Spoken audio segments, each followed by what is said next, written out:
歡迎咁多位嚟臨由香港聯合經濟學會主辦第5屆全港校際經濟辯論比賽初賽。今日嘅辯題為電訊盈科私有化弊多於利，正方代表為學術女書院，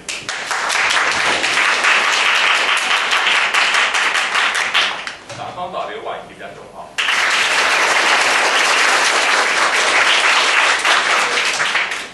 我哋今日好榮幸能夠邀請到3位評判或者擔任評分工作，佢哋分別為黃偉良先生、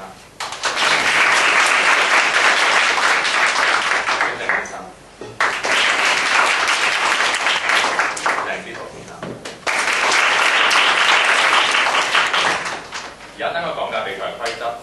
比賽賽制為4-3-3-3-4，雙方主辯發言時間為4分鐘，1、2、3副辯發言時間為3分鐘，結辯則為4分鐘。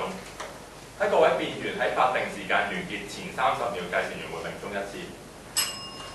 喺法定時間結束嘅時候，計時員會鳴鐘2次。喺法定時間15秒過後，計時員將會鳴鐘3次。喺呢個時候，辯員必須立刻終止發言，否則就會開始扣分。扣分係喺每一位辯員法定時候過後10秒開始計算。每過時5秒，就會喺每一張評判嘅分紙上面扣除5分，你各5秒各5秒計算。比賽開始嘅時候，先由正方主辯發言，然後反方主辯，跟住到正方1副，如此類推。喺反方3副發言時間過後，就會進入自由辯論環節，雙方分有3分鐘嘅發言時間，先由正方開始。每次只能夠有1位同學喺度發言，而一方發言過後，另一方就可以接住發言。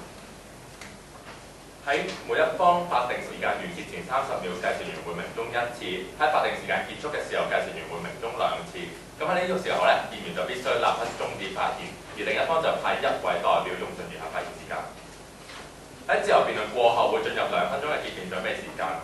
準備時間結束之後，計時員會鳴鐘2次，跟住由反方結辯發言，然後到正方結辯。咁喺比賽開始之前咧，就容許我介紹3位辯員。正方主辯為洪熙同學，一副為潘惠欣同學，二副為梁世賢同學，三副為尚永賢同學。